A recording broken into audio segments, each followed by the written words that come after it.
Zoro, the right wing of the future king of the pirates and a man who has ventured out to sea and accumulated many accolades throughout the series. It's through his various exploits that he has garnered a reputation throughout the world of One Piece and gained notable infamy that has granted him a current bounty of 1,111,000,000 berries. Now of course it is highly impressive, but is it accurate? If we go over the series, we know that the government is not aware of everything the Straw Hats have done and are merely going off of conjecture at certain points. So in this video, we'll be going over what Zoro's true bounty would be realistically if the government knew everything he did since the start of the series. Now this is part 2 of my True Bounty series. Part 1 covered Sanji, so feel free to check that one out if you haven't seen it already. And before we get into this one, let's go over the ground rules. If you don't care about the rules and just want to get into the video, then just skip to the timestamp on screen.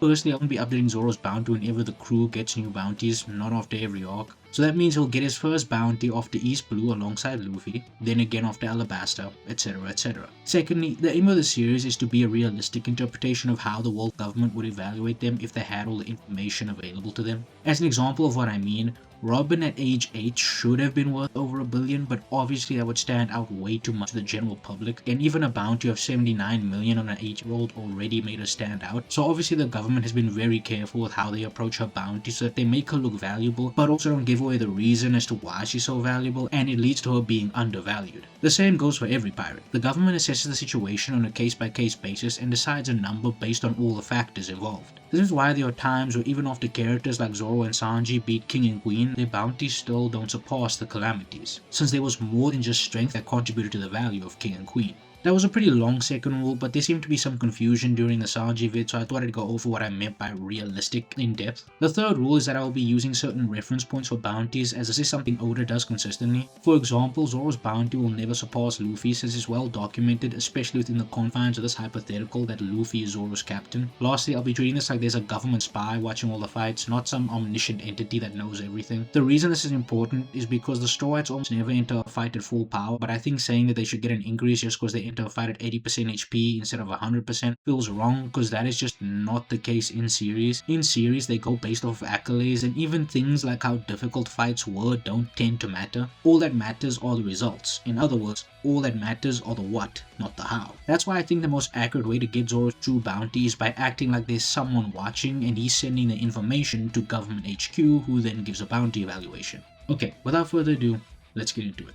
Kicking it off with East Blue, Zoro's notable accomplishments include contributing to the takedown of Axe-Hand Morgan, a Navy captain, and Zoro is even the one to land the final blow. Following this, Zoro beats the second strongest member of the Buggy Pirates and also takes down both of the Meow Bam brothers on Syrup Village, who have a combined worth of 7 million berries. So far, Zoro has had an extremely impressive run that will definitely drive up his bounty, but a Baratie Meow completely embarrasses him. Now, I don't think this will count as an anti-feat for Zoro. Losing to the world's strongest swordsman isn't exactly something to be embarrassed about, and the fact that he even survived could be considered impressive by some. I don't think this would contribute to a bounty increase though, since it was an overwhelming defeat. At Oolong Park, Zoro pulls off an impressive feat by taking down a bunch of fishman fodder casually. This is impressive since fishmen are 10 times stronger than humans, so this would definitely warrant an increase. He also goes on to defeat one of Oolong's top officers in Hachi, who is worth 8 million berries. Now of course we know that Zoro was injured during all this, so this makes his feats even more impressive, but like I said in the rules breakdown, that won't really matter here. With all of these things taken into account, the last thing I think that's noteworthy is the clout that Zoro would gain from being a known bounty hunter, which I think would actually add to his bounty. Now of course we don't know what level of pirates he took down aside from Mr. 7, but we know essentially nothing about Mr. 7. We do know the bounty of the average pirate in the East Blue is 3 million though, which I think can be used as relevant information. With all that said and done, I think Zoro's final bounty will be 18 million berries. At this point, Zoro has shown that enemies below 10 million are nothing to him, and even fishmen stand no chance in the face of his power. Being the one to take down Captain Morgan definitely helps his case, since Captain Morgan is believed to have taken down Kuro, who was worth 16 mil, but I don't know, it's kind of weird. Since if they know everything about Zoro, they know that he fought the Kuro pirates on Syrup Village, which is this whole thing, but that's not the focus of this video. Now I think Zoro has to cap out below 20 mil because he was seen to be powerless in front of Oolong, who was worth 20 mil, even with the help of Sanji. So despite all of Zoro's exploits, his threat limit is clearly defined. As for the reason it's 18 mil and not 19 mil, 18 is a multiple of 3, that's pretty much it. Oda likes being poetic with the bounties, and I think giving the 3-sword style user a first bounty that's a multiple of 3 makes sense. Moving on to the Alabasta saga, we can actually skip straight to the end of Alabasta. We find out from Smoke that the government is aware of all the bounty hunters that Zoro took down, and of him defeating Daz Bones, and that's kind of the only notable stuff that he does. Like sure, he does beat Mr. 5. twice, but Mr. 5 is only worth 10 mil, and if anything, he might have been included in his original bounty as part of the defeated bounty hunters. Beating someone worth less than you honestly only serves to reinforce that your assessment was correct rather than serve as a cause for an increase. Knowing all this, I'm left with 3 options for Zoro's post-Alabasta bounty. The first option is to just leave it with his original 60 million. The second is that I add 60 million to his existing 18, and the third is that I make something entirely new. In the end, I decided to go for option 3 and give him a post-Alabasta bounty of 69 million berries. This is the middle ground between option 1 and 2, and I think that works perfectly, especially since the higher your bounty is, the harder it is to increase. So just adding 18 mil and 60 mil together didn't feel accurate, but at the same time, given his prior feats, I think he does need to be worth more than 60, so having him at 69 mil, which is right in the middle of these two options, makes sense. 6 and 9 are also coincidentally 2 multiples of 3, and 69 is another multiple of 3, so it has a nice theme to it. After Alabasta, the next major event we have is Skypiea, and look, I just don't see why this would grant Zoro a bounty increase. As far as the government is concerned, these are just randoms in the sky. The only person who I can see being deemed as a threat on site if there was a government witness to all this is Enel, but Zoro loses to Enel in a 4v1, so he's not going to get an increase from this. Same goes for Longring Longland. Although they fight an admiral, the entire crew gets fodderized, so no increases will be happening there either. The Water 7 saga is where things can finally start getting interesting again. On Water 7 itself, there's nothing worth noting. The Stroids do decimate the Frankie house, but like, those are just random troublemakers, so why would the government care? And later on in the arc, they work with them, so I don't see why this would do anything for Zoro's bounty. On the way to Enies lobby though, Zoro one-shots the Honorable Captain T-Bone on the sea tracks as well as completely cuts her training off. Now Zoro beating T-Bone here and cutting the ships actually means something, because pulling off impressive destructive feats goes a long way in the One Piece world as far as reputation is concerned. T-Bone's entire claim to fame is that he can carve up ships, so Zoro effortlessly defeating a man of this caliber after showcasing an impressive destructive feat would be noteworthy. On Enies lobby itself, the two main things he does is beat Kaku and fight off Marines during the Buster Call.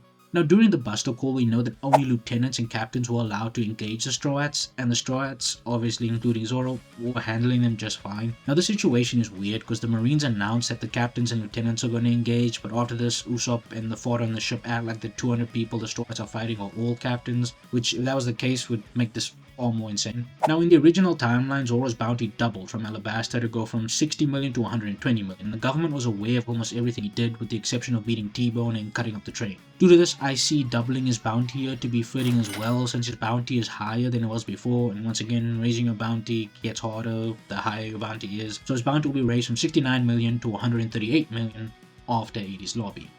So after Enies lobby, the Straw Hats don't get a bounty increase until Dressrosa, aside from Luffy due to his contributions in the war. Now, what I'm going to do is go over everything Zoro does from Thriller Bark until the end of Dressrosa that will contribute to his bounty, and then once he gets his bounty update, we'll add it all at once. So on Thriller Bark, Zoro beats Ryoma, which honestly doesn't mean much to the government. To them, this is just a random warrior henchman and would serve to show that Zoro truly is worth his current price. After this, however, is when Zoro pulls off some crazy stuff. So following the Straw Hats versus Oars, where every Straw Hat contributed, Kuma arrives, and here Zoro undoubtedly performs the best. He's the only one to take Kuma's nuke to the face and keep going, and then after this eats Luffy's pain and stays standing. Now of course this goes down as a loss for Zoro, but surviving it is still impressive, and even if it doesn't warrant an increase, the overall battle on Thriller Bark will, since another warlord was defeated by the Straw Hat Pirates.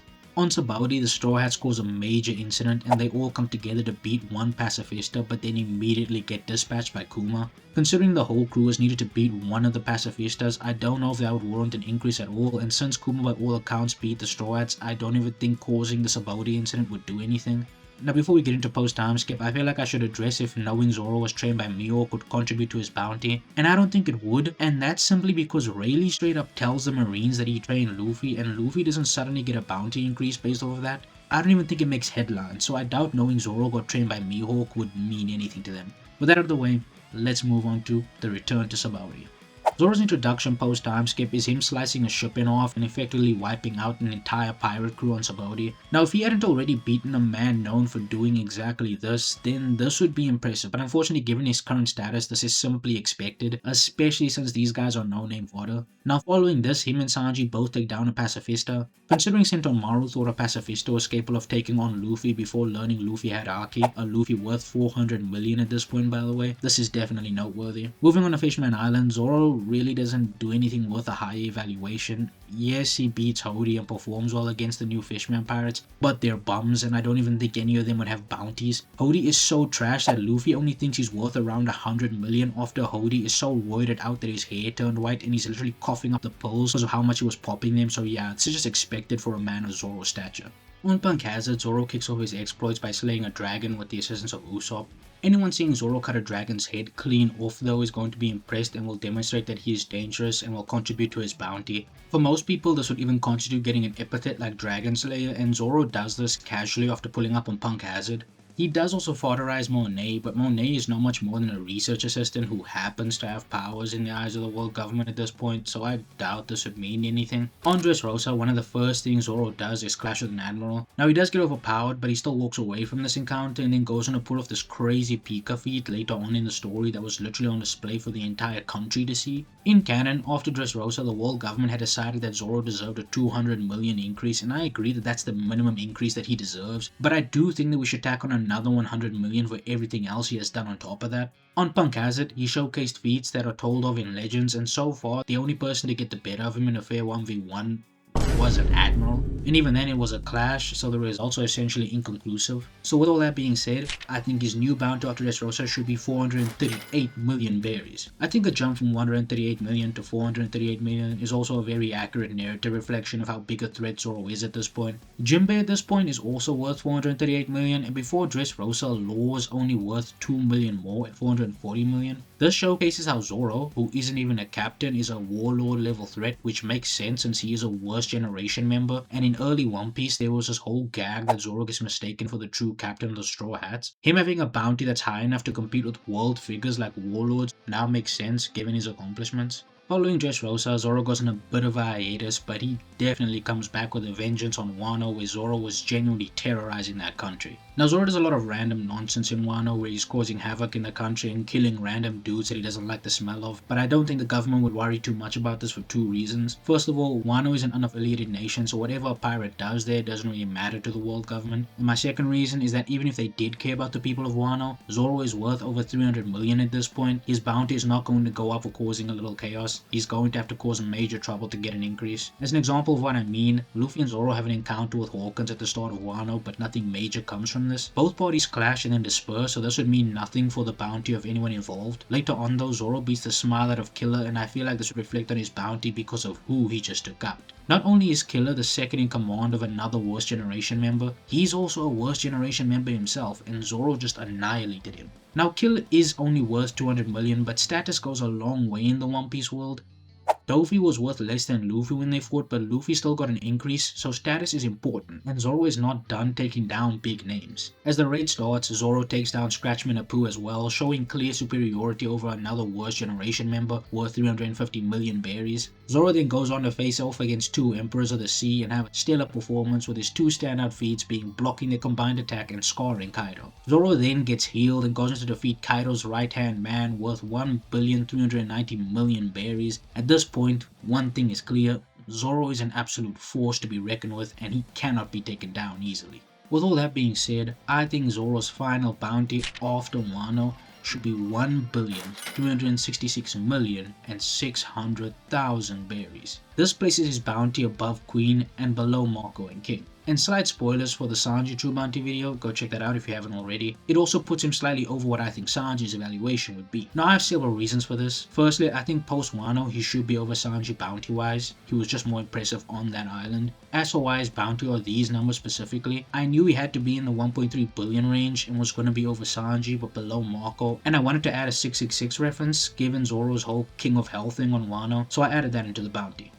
I feel this is consistent with how Oda makes bounties. Now to explain why I think King and Marco are still over Zoro in terms of worth. So first and foremost, bounties are threat based, not purely strength based. This is why Buggy can get a 3 billion berry bounty while showcasing 0 strength feats, but by showcasing that he is a direct threat to the world government. Marco and King are both just more threatening to the world government because they can freely fly.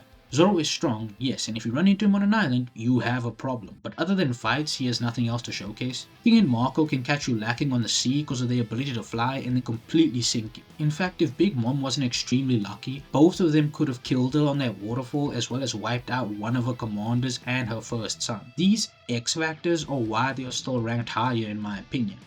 Zoro unfortunately just doesn't have an X factor that can boost his bounty, which is why his fights need to be so impressive. Even Sanji and Queen both have X factors in their strategic and scientific genius respectively that could contribute to their bounty, but luckily for Zoro, he went absolutely crazy on Wano and his bounty would reflect that. If you made it this far into the video, I just want to thank you so very much for watching. We just recently hit 300 subs, so I want to say thank you so much to everyone for tuning in. Also, special shout out to Glaze for Zoro. He's the reason I made the Zoro installment of the True Bounty series next. And I also want to give a special shout out to Unknown with the Shido profile picture. Bro's been supporting the vid since practically day one, so shout out to you, man. For that being said, I hope all of you have a great rest of your day or night whenever you're watching this, and hope to see you all next time.